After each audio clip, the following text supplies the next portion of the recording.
Hey, I'm Craig Grossi, and I was in the Marine Corps for 8 years. And back in 2010, I was in Helmand Province, Afghanistan, in a place called Sangin. I was attached to a team of recon Marines. I was an intelligence guy, and we went into Sangin not really knowing what to expect.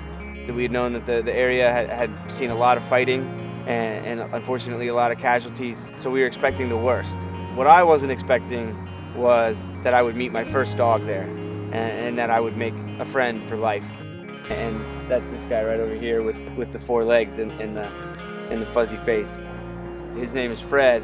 I found him just kind of wandering around, and most of the dogs that we saw ran in packs, and they were really kind of nasty and unapproachable, and you couldn't really blame him for being that way. But for some reason, Fred resisted that, and he really stood out to me and the rest of the guys I was with. And the morning that I first made contact with him, I walked over towards him. He was in a little clump of bushes, and I could see he had kind of stashed some food and some trash kind of nearby, and I had a piece of beef jerky, and I just wanted to go and see what was up with this dog. So as I approached him, I noticed right away that he was wagging his tail, and that just kind of stopped me right in my tracks, because he had absolutely nothing to wag his tail at. He was hot and hungry and covered in these big black bugs that were burrowing into his hide, and he had never been treated well by any people before, from what I could tell. So I got a little closer, and I knelt down, and I stuck out the jerky with my hand, and he took it just as gently as he possibly could with his front teeth. And that was the next thing that kind of just floored me about this dog, was because here he was, as hungry as he was, with the manners that just defied his situation. So I pushed it a little further, and I stuck my hand out and let him sniff me a little bit, and then I started giving him some rubs behind the ears, and he put his weight into my hand, and I could really feel a real connection with this funny little dog. But I didn't want to push it, because we weren't supposed to approach dogs. It was against the rules, and so I stood up and I started walking back to where I had my gear staged. And I got a couple of feet from Fred, and I look down, and I feel this poke at my heel. And I look down, and there he is, and he's looking up at me like, "Where are we going? Like, what's next?" And meanwhile, one of my friends is watching from across the compound, and he calls out, "Hey, it looks like you made a friend." But what I hear was, "Hey, it looks like a Fred." And the name stuck ever since. I ended up smuggling him out of Sangin, sneaking him around and hiding him from people, and ended up just shipping him home to my family here in Virginia. About 3 months later, I came home, and he was waiting for me, and we've just been on this incredible journey ever since then.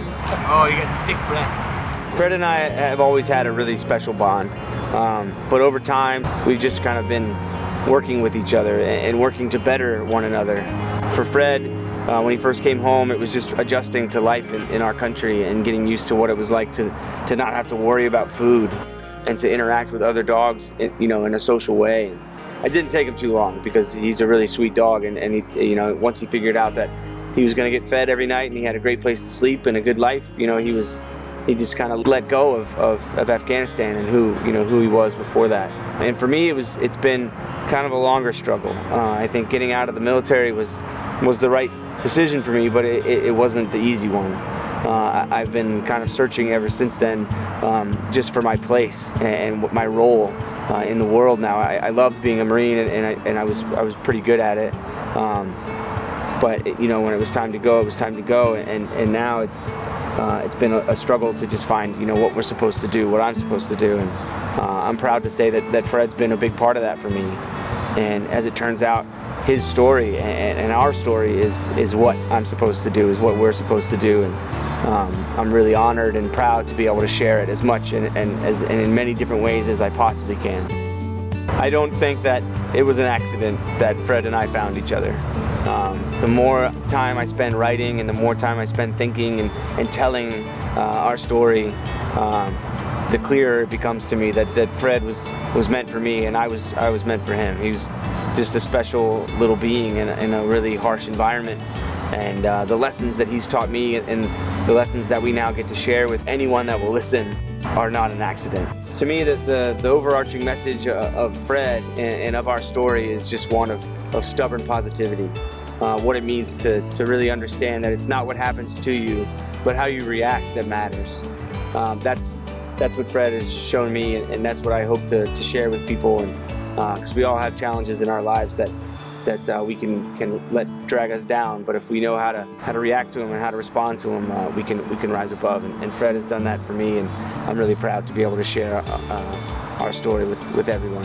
So the book is called Craig and Fred, a Marine, a stray dog, and how they rescued one another.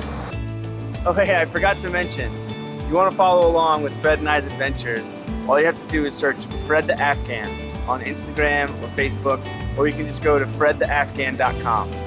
We post a lot of fun pictures of everywhere we travel and all the fun stuff we do together. All right, everyone, thank you so much for your support. We really look forward to continuing to share our story with everyone. And thanks again. We'll see you real soon.